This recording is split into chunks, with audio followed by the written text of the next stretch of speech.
Hello everyone, I hope you all are doing great. So before we start the video, first of all I welcome you all to Paki English. And in this class today we are going to learn synonyms and antonyms, okay? Synonyms जिसे हिंदी में हम कहते हैं पर्यायवाची शब्द। पर्यायवाची शब्द कहते हैं हिंदी में, इंग्लिश में उसे कहते हैं हम synonyms। और एंटोनिम्स मतलब होता है विलोम शब्द, ओके? चलिए तो आज हम लोग कुछ कॉमन वर्ड्स देखते हैं, उसका सिनोनिम्स और एंटोनिम्स। तो पहला वर्ड हम लोग लेते हैं अबेंडन। अबेंडन, देखिए अबेंडन का मीनिंग क्या होता है, पहले ये समझ लेते हैं। अबेंडन कहते हैं किसी चीज़ को छोड़ देना, त्याग देना, गिव अप करना, डिसकंटिन्यू कर देना, यानी कि आत्मसमर्पण कर देना, त्याग देना, इसी को कहते हैं अबेंडन, ठीक है? तो अबेंडन का हम लोग देख लेते हैं सिनोनिम्स क्या क्या हो सकता है, ठीक है ना? Number 1 give up. Give up छोड़ देना। अगला देख लेते हैं, आसान सा है, डिसकंटिन्यू। क्या करना? डिसकंटिन्यू, किसी चीज़ को डिसकंटिन्यू कर देना। अगला हो सकता है सरेंडर। क्या? सरेंडर।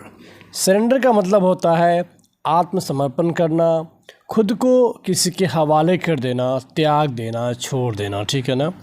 तो इसको मतलब बोल सकते हैं डिसकंटिन्यू करना, सरेंडर करना।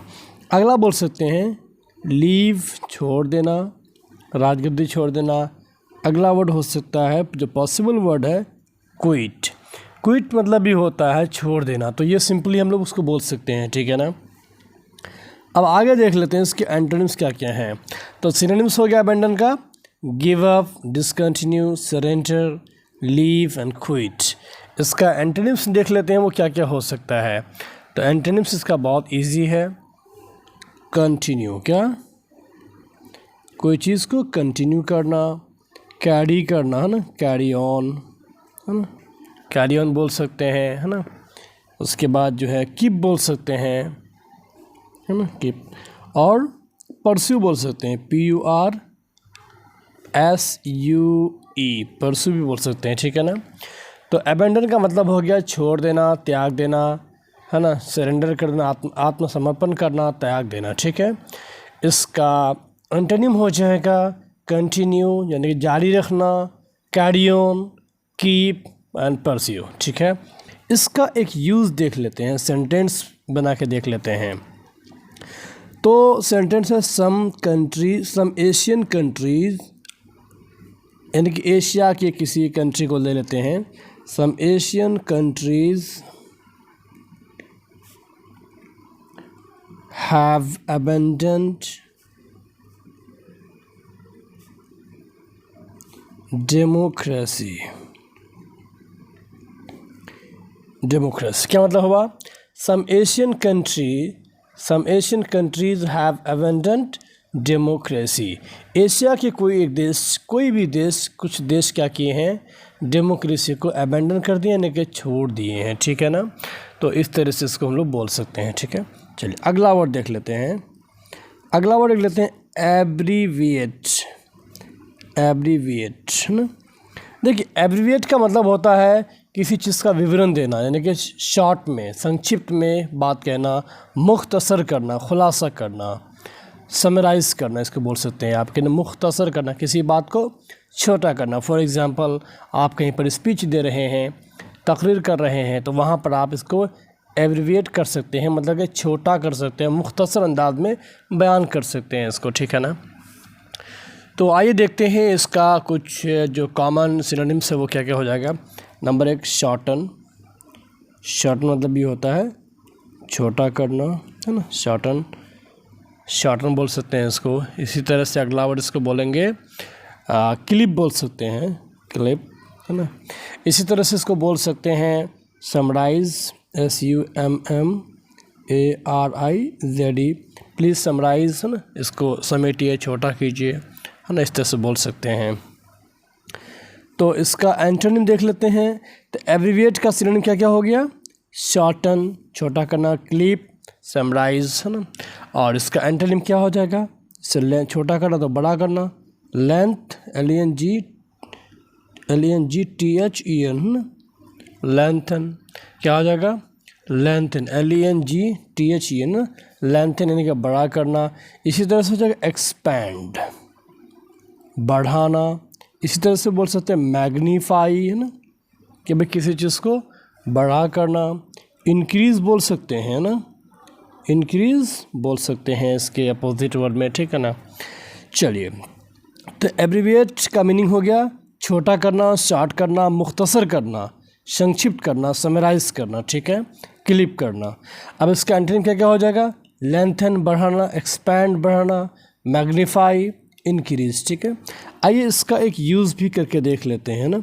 अब कोई बंदा भाषण दे रहा है, वहाँ पर आप छोटे से पर्ची लिख के बोल सकते हैं प्लीज़ एब्रीविएट योर स्पीच, ना, प्लीज़ एब्रीविएट योर स्पीच, कि आप अपने स्पीच को आप छोटा कीजिए, मुख्तसर कीजिए। तो इस तरह से आप उनको बता सकते हैं, ठीक है। चलिए अगला वर्ड देखते हैं हम लोग। चलिए अगला वर्ड हम लोग देख लेते हैं। अगला वर्ड है हमारा कैप्टन, CAPTAIN, कैप्टन। कैप्टन किसे कहते हैं? कैप्टन कहते हैं किसी टीम के मेंबर को, यानी कि किसी टीम के जो लीडर होंगे उसे कैप्टन कहते हैं। जो हेड होता है, जो चीफ होता है, तो इसका सिनोनिम्स हो जाएगा चीफ, है ना, हेडमैन, है ना, लीडर, इसी तरह से कमांडर, है ना। इस तरह से हम लोग बोलेंगे, कमांडर बोलेंगे, चीफ बोलेंगे, हेडमैन बोलेंगे, ठीक है ना। इसको मास्टर भी कह सकते हैं आप, है ना, मास्टर बोल सकते हैं इसको, चीफ बोलेंगे, ठीक है ना। चलिए, तो कैप्टन का मीनिंग हो गया चीफ यानी कि मेन आदमी, हेडमैन, लीडर, कमांडर, मास्टर, ठीक है। आइए इसको देखते हैं इसके एंटोनिम्स क्या क्या हैं। तो इसके एंटोनिम्स हो जाएंगे सर्वेंट, SERVANT, सर्वेंट मतलब ग़ुलाम हो जाएगा। इसी तरह से स्लेव, ग़ुलाम यानी कि सर्वेंट नौकर चाकर हो गया, स्लेव ग़ुलाम हो गया, ठीक है ना। इसी तरह से इसका और भी एक आध वर्ड हो जाएगा, सब्जेक्ट हो गया, है ना, सब्जेक्ट बोल सकते हैं, SUBJECT, सब्जेक्ट बोल सकते हैं। इसी तरह से इसको बोल सकते हैं फॉलोवर, क्या, फॉलोवर भी इसका कैप्टन का एंटोनिम है। इसी तरह से इसको एक नया वर्ड बोल सकते हैं हेंचमैन, क्या, हेंचमैन। हेंचमैन भी कैप्टन का एंटोनिम वर्ड है, ठीक है। तो कैप्टन का सिनोनिम हो जाएगा chief, headman, leader, commander, master, okay. Antonym हो जाएगा सर्वेंट, स्लेव, है ना, सब्जेक्ट, फॉलोवर, हेंचमैन, ओके। चलिए आइए इसका देख लेते हैं अब यूज़ को, क्या, अब इसको सेंटेंस में यूज़ करके देखते हैं कि क्या बनेगा। चलिए लिखिए, an honest man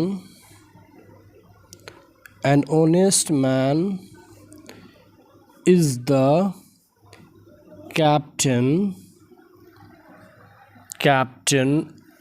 an honest man is the captain of his fate, क्या, of his fate, क्या मतलब हुआ? An honest man is the captain of his fate, एक ईमानदार आदमी अपने किस्मत का खुद कैप्टन होता है।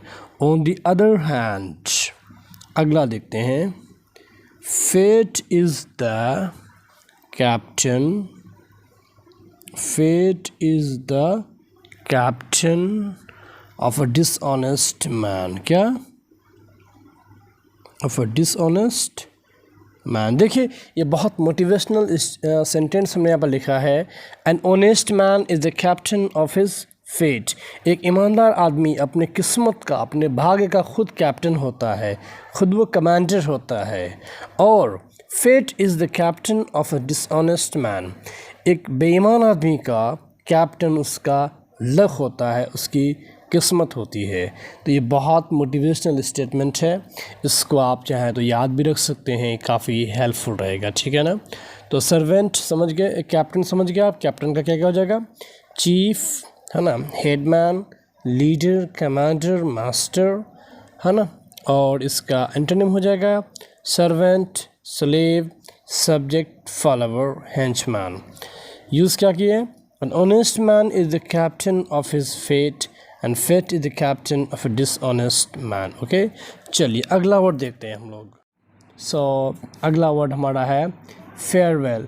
देखिए, फेयरवेल का मीनिंग तो आप जानते ही हैं कि विदाई समारोह अक्सर बोलते हैं, विदाई प्रोग्राम। जब बच्चे बोर्ड के एग्ज़ाम के लिए जब निकल जाते हैं तो जो जूनियर स्टूडेंट्स होते हैं वो अपने सीनियर्स को फेयरवेल पार्टी देते हैं, या कोई बंदा जब अपनी जॉब से रिटायर होते हैं तो एक तरह का फेयरवेल पार्टी लोग करते हैं।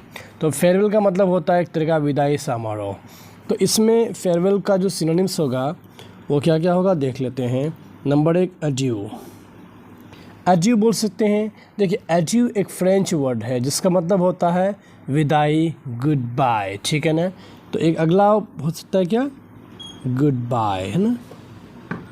आप गुड बाय उसको बोल सकते हैं, है ना। गुड बाय एक्चुअली बोला जाता है। अच्छा, इसको एक बात और भी कहते हैं, बहुत अच्छा एक वर्ड है, इसको लीव टेकिंग भी कहते हैं। क्या कहते हैं? Leave taking, TAKING, leave taking भी इसे कहते हैं, याद रखिएगा, ठीक है। और अगला वर्ड इसको बोल सकते हैं डिपैर्चर। क्या? ये सब कॉमन सिनोनिम्स हैं फेयरवेल के। एड्यू यानी कि विदाई, गुड बाय, लीव टेकिंग, डिपैर्चर, ठीक है। और भी बोल सकते हैं, कुछ वर्ड्स हैं जैसे कि एक वर्ड है पार्टिंग, अलग होना, PARTING, पार्टिंग भी इसको बोल सकते हैं। अच्छा, एक और वर्ड इसको बोलते हैं गॉड स्पीड भी। क्या? गॉड स्पीड भी इसे कहते हैं। इसके जो सिनोनिम्स हैं इसे गॉड स्पीड भी कहते हैं, ठीक है। चलिए, तो इस तरह से आप इसको यूज़ कर सकते हैं। चलिए इसका देखते हैं एंटोनिम क्या क्या है। एंटोनिम बहुत कॉमन है, वेलकम, वेलकम कर सकते हैं। फेयरवेल, विदाई, तो वेलकम कर सकते हैं इसको। रिसेप्शन इसका हो सकता है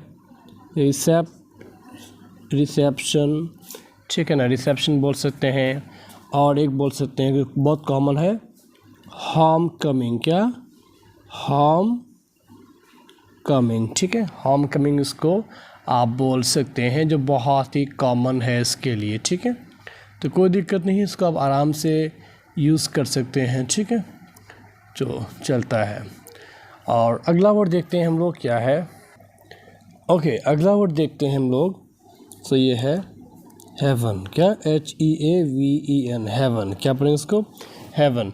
हेवन का मीनिंग तो आप जानते ही हैं कि जन्नत होता है, यानी कि स्वर्ग कहते हैं। जन्नत, जहाँ पे इंसान हर कोई मरने के बाद जाना चाहता है, स्वर्ग में, जन्नत में, ठीक है। तो इसका कुछ सिनोनिम्स हम लोग देख लेते हैं ना, कुछ कॉमन जो सिनोनिम्स है वो देख लेते हैं। इसको सिंपली बोल सकते हैं क्या? खुदा का घर, तो किंगडम, किंगडम ऑफ अल्लाह, है ना। अल्लाह का जो किंगडम है उसे कह सकते हैं, है ना, उसे कह सकते हैं। इसी तरह से बोल सकते हैं, इसको ईडन बोल सकते हैं। क्या? ईडन गार्डन जिसको बोलते हैं हम लोग, है ना, ईडन बोल सकते हैं इसको। क्या? ईडन, ईडन बोल सकते हैं इसको हम लोग, कोई दिक्कत नहीं है, ठीक है ना। इसी तरह इसको पैराडाइज बोल सकते हैं, पैराडाइज, है ना, ठीक है। तो इस तरह से इसको हम लोग बोल सकते हैं। इसका एंटोनिम क्या होगा? इसका एंटोनिम हो जाएगा हेल। क्या? हेल, हेल मतलब जहन्नम, ठीक है। तो इसका एंटोनिम हो जाएगा हेल, ठीक है। और हेवन का एंटोनिम हो जाएगा हेल। इसको आप बोल सकते हैं फायर, हेल फायर भी बोल सकते हैं, या फायर हाउस, है ना, फायर हाउस, या फिर हेल फायर। क्या? हेल फायर इसको आप बोल सकते हैं, ठीक है। चलिए, तो हेवन मीन्स जन्नत, स्वर्ग, है ना। इसको सिनोनिम्स हो जाएगा इसका kingdom of Allah, Eden, paradise, ठीक है। इसका एंटोनिम हो जाएगा हेल, फायर हाउस या हेल फायर, ठीक है। तो इसका एक यूज़ भी देख लेते हैं कि उस सेंटेंस में कैसे इसको यूज़ करेंगे, ठीक है ना। तो आप इसको बहुत आसान से एक सेंटेंस ले लेते हैं। Heaven means to be with Allah, कि जन्नत का मतलब है कि अल्लाह के साथ हो जाना, इसे हम हेवन कह सकते हैं, ठीक है ना। तो इस तरह से हम लोग बहुत सारे और भी सिनोनिम्स वर्ड्स देखेंगे, ठीक है। जब तक इसको आप ट्राई कीजिए, बार बार इसको आप पढ़िए और समझने की कोशिश कीजिए। और इस तरह से आपको कहीं पर भी अगर कोई दिक्कत होती है तो please feel free to ask me, इंशाल्लाह I will try to help you in a better way. Okay, so thank you very much for watching the video. Have a nice day. Enjoy your time to the fullest. Thank you very much. Have a nice day.